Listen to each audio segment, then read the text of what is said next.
Hello, welcome back again to the program Addiction and Recovery, the part two of this series.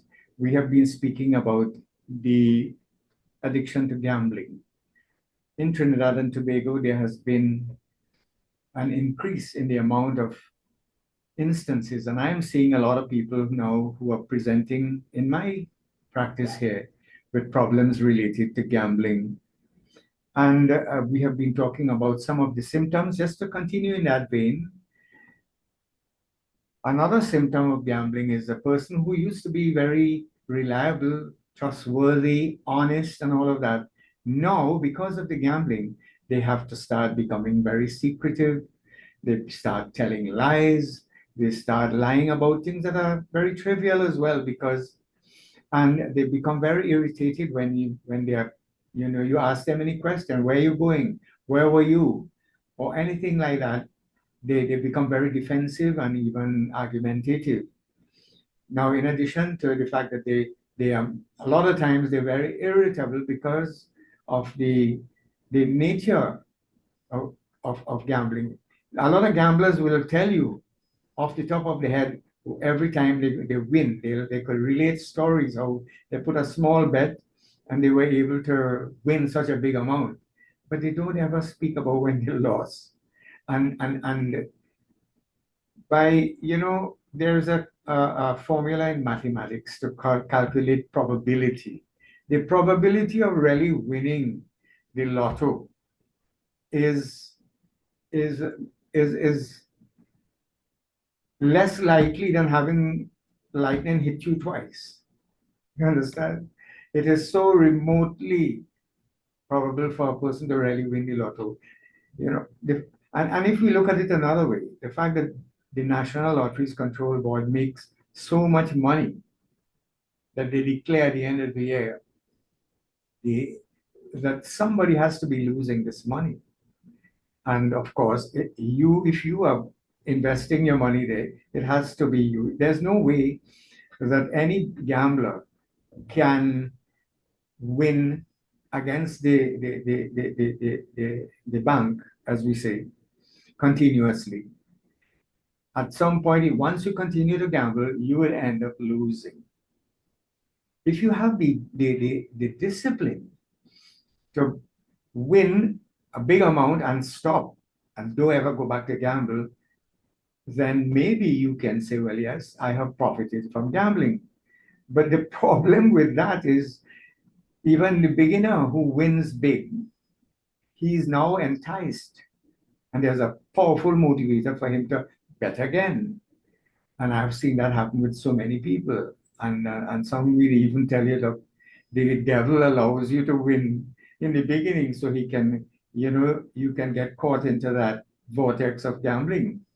So the dishonesty arising out of gambling and the loss of money and the misappropriation of family funds, and then when it gets bad, the stealing and all of that leads to the jeopardizing of relationships that were made over years. There are people who trusted you and trusted your parents and your family, and now you come and borrow the money from them and you can't pay it back, and you are lying and making up all kinds of excuses. And then there's also the loss of job opportunities. And as I say this, I think I mentioned this before. I had to be counseling a person who had a very responsible job in the government and lost his job because they had the opportunity, access to cash. And they would take the cash instead of depositing the cash in the treasury, they were taking it and gambling and hoping to win back the money and put it back there. And was successful sometimes, but eventually it started to go into millions of dollars of, of fraud. And the person eventually lost the job and could end up in prison. And then it also becomes a burden on the people around, you know. And I am very closely connected to situations that I'm speaking about here where a person have found themselves in trouble because of gambling, can't meet their commitments now, is under, duress, pressure to lose their house, lose their equipment or the car, whatever they were paying for. And now the family has to jump in and bail them out. And you did that once and you've done it twice, and now you're refusing to do that, and it causes estrangement in the relationship where children and parents are not talking to each other now because the parents refuse to take the pension money and pay your debts, because they've been talking to you, and so, someone asked me what are some of the factors that predisposes a person to gambling. Well, if you grow up in a home where you see others, siblings and parents, gambling, even recreationally, you would be you would think that, look, but I could do it as well. You know what I mean? If my parents were putting a little money in the play, that's a culture. And when they come, we all talk about it and laugh and we celebrate when they win and they buy things for us, and we remember all the nice things. We don't know about the bad things. When they lose their money, they don't talk too much about it. Or they might come and blame everybody else. So that there is that genetic psychological predisposition, but there could also, just like alcoholism, there could be certain imbalances in the brain, some people will say, that cause you to not feel happy, and you feel if you gamble and you win, you could be happy. And gambling results in a kind of impulsivity where you get a zeppo, as we call it, a hunch. You just have a whim of something and you feel, well, you could do this. And gamblers generally can eventually end up becoming, well, some people become bipolar, where when they're happy, they're real happy, and when they sad, they're in the dumps. And when they're in the dumps, they want to do something, either take a drug or, go back to an old habit that could give them a few minutes of pleasure. And again, there are other facilitating factors like the ease of gambling now. Even in this district where I live, you have places where you can go and gamble. They have these slot machines. They have these, and a lot of these are not regulated, I would say. And then there's the established casinos. And I know a lot of people who would sacrifice a lot of things, and some people who actually live in a casino. I don't know. I've never visited one of them, I must say. But I hear you get free food there, you get free drinks. Some people can even sleep there, they can shower, and they make it as enticing as possible for you to come there. And then there's drinking, and there are girls there. Some of them, it is alleged, prostituting themselves, so that there's that is available. And just before, I know when we're speaking about this, time seems to run out, but some of the consequences, of course, is death and bankruptcy, and then stealing and getting arrested, and you know the story after that. Then there's, of course, emotional instability, depression, shaming, there's suicidal ideation. And I did mention on a previous program, out of personal knowledge, I know one of my stockbrokers, very, very promising young man, very intelligent, well educated, who literally committed suicide because they were mismanaging people's stocks, misappropriating it for themselves, literally gambling with it, and lost, and then couldn't replace it. And then there's the damage to relationships and eventually isolation, where you start losing friendships and relationships that were established over many, many years, childhood relationships, school friends, and all of that. Because in your addiction, the person would have probably approached all of these people for loans and all of that. And then a lot of people warn other friends, to stay away from you. And then that leads to a kind of isolation.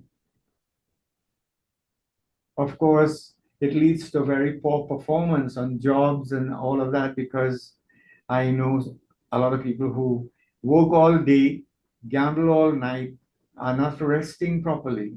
And then they may start making excuses because they can't go to work, or they've been drinking while they're gambling. Because, these are like bread and butter, complementary goods, as we used to call them in economics, where one goes together with the other. Drinking and gambling, womanizing, smoking, using other drugs, all of those seem to be all connected. They are links, one leading to the other, complementing each other to the demise of the person, the rapid demise, I may say. So that, what are some of the treatment options? Of course, counseling. I have found individual counseling, family therapy has been very, very useful.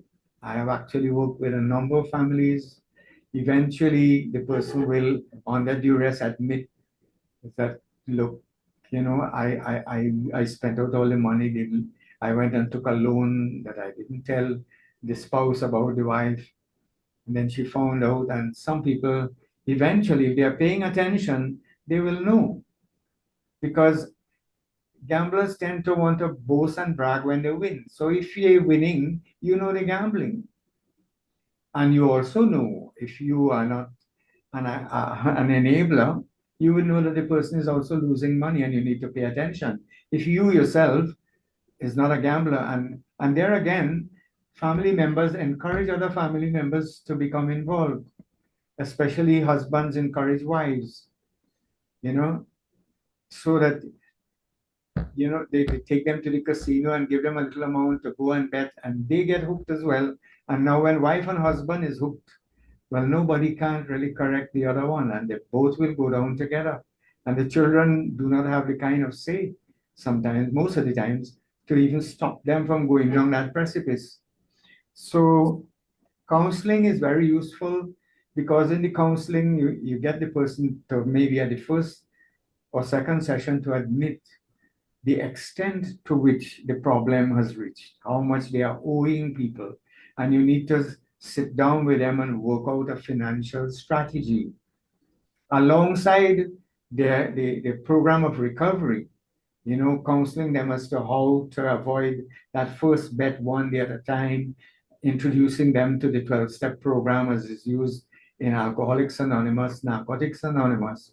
You need to also be able to sit with them and work out the deterioration of the relationship between the husband and wife, and children and family, and brothers and sisters. You also have to work out the financial strategy as to how you're going to pay off, which of the loans you're going to prioritize, and work out arrangements with the loan sharks or the bank or whoever you borrowed the money from to repay them. What are those things you can probably convert to cash? You can sell or rationalize in order to meet the immediate demands of your betting and your loan repayment, so that a certain amount of financial counseling is critical. Then it is very, very important, because this is something, unlike the alcoholism, you have to go to the shop to buy it, or the grocery. This one, you can stay home on your cell phone and you can put the bet, and nobody will even know.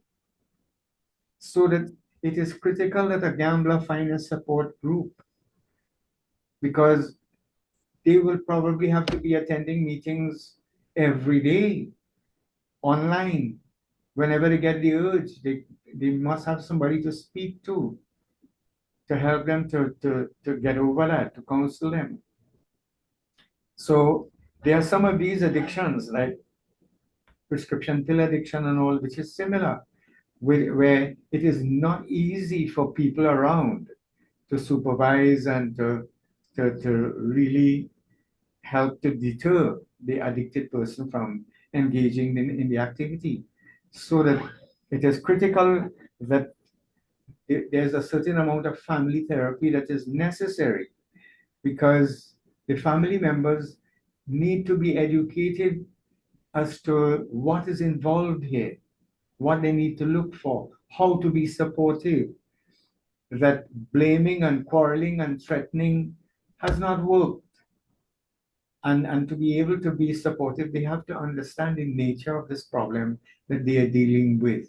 And all of that comes out of, well, of course, listening to this program, calling, asking questions, seeking counseling from people who know about this disease. You know, you go to school, you do a degree in counseling, you put up a little shingle, but that doesn't make you qualified to deal with some of these problems unless you have personally had experience working in this field. So to even to other professionals, psychiatrists and doctors and so on, who have not worked in the field of drug addiction, are not, I would say, as capable, or may not be able to really help to the extent that is necessary in cases such as these, where you have the problem is drug addiction or behavioral addiction. So a certain amount of family therapy is necessary to repair and support the relationships. And of course, we need to, this program is about educating our public, and as a matter of prevention. Like I said earlier on, if you do not want to go down a certain road, don't even look that way, you know.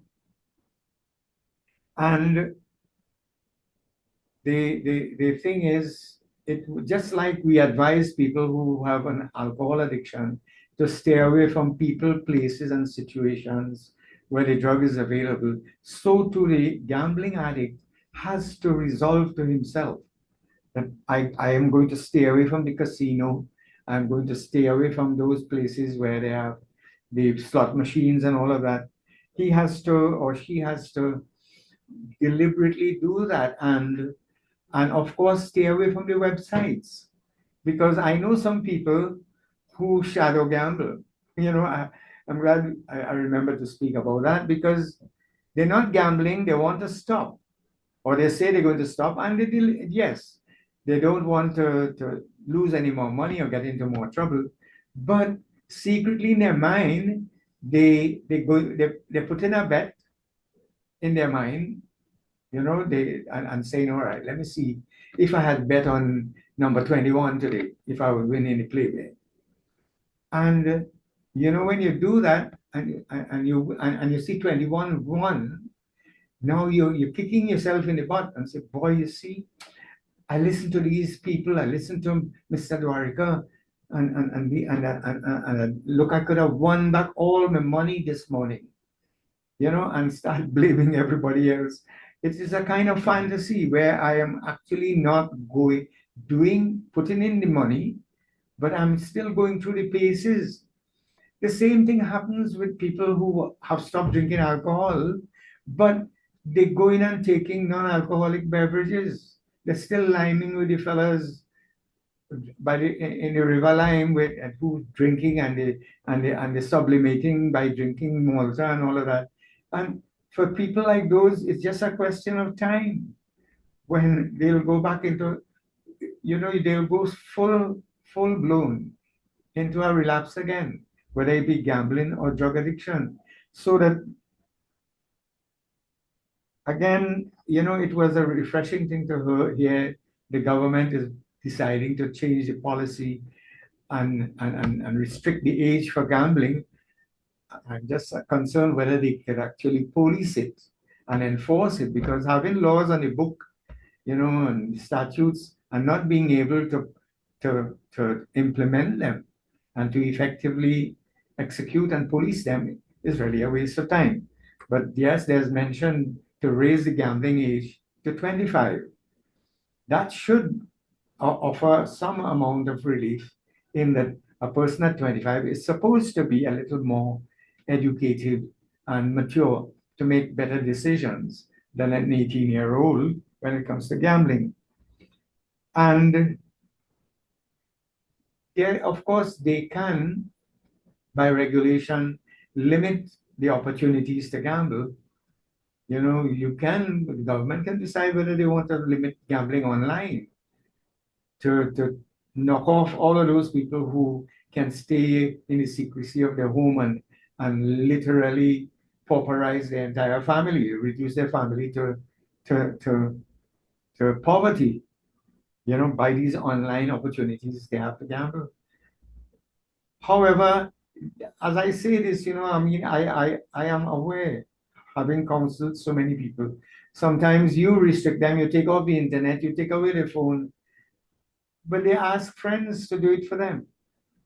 And I'm talking to those friends. When you put a bet for John, you're not helping John. You keeping him sick. You understand? So that again, I've been speaking ad infinitum about, you know, the advertisement that encourage young people and target young people into these various forms of addiction, whether it be alcohol.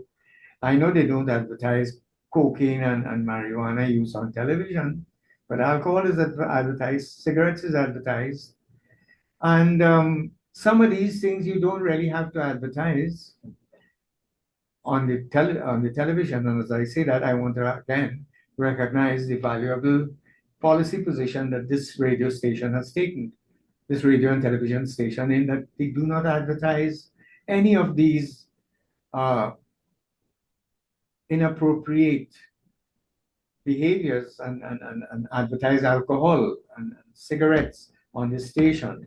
I feel in that regard, I feel very, very proud to work with this media house. So again, this would apply to the other forms, but I know that the casinos are very well known. They use other social medias to advertise themselves and so on. And there is that link because of social media now, where people, you know, you don't depend so much on the newspapers and the print media anymore, even the television.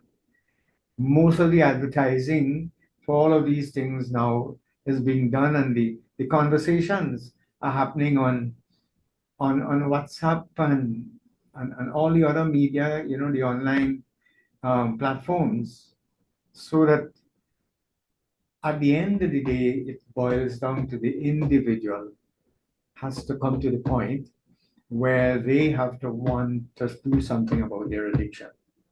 And the age-old idiom that I've been saying is that no addict or alcoholic is going to stop or even consider stopping the use of a drug or the engagement in a habit unless to continue to do so becomes more painful than stopping.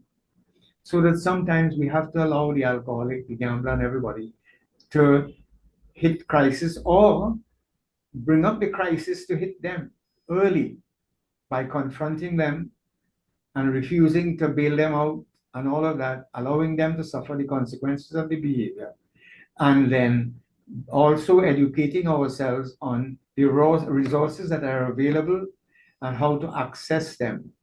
And in that regard, anyone who would like to know more about what resources are there in Trinidad and Tobago, yes, you have the National Council on Alcoholism and Drug Addiction that provides information. There's Alcoholics Anonymous for the alcoholics. There's Narcotics Anonymous for those people who are hooked to marijuana and cocaine. And yes, there is a Gamblers Anonymous group in Port of Spain, Rosalino Street. Their number can be accessed online. And again, this program can be used as a useful link to give anyone who might be having a problem so that they can educate themselves and they can call, and I would be only happy to give them whatever information I can. Yes, as I said before, I do see patients with addictions, whether it be gambling, whether it be alcohol and drug addiction. And In fact, after this program this morning, I'll be seeing quite a number of people, some of them with addiction problems. Again, I want to thank all of those people who have tuned in and been listening to this program and supporting and giving your valuable comments and so on. I want to thank the radio and television station, the staff there, for facilitating this program every week. Mr. Jason Kalu, Bimal Ramdani, Mr. Vijay Maharaj for allowing us the use of this facility free of charge as a public service. I want to thank you all again. And until this program is every Thursday at 9 o'clock on the same radio and television station, and it will be repeated again at 10 p.m. tonight. So I'll see you all next week. Have a good week. Be safe. And tune in again next week, Thursday at 9 o'clock for another in the series, Addiction and Recovery. Thank you very much.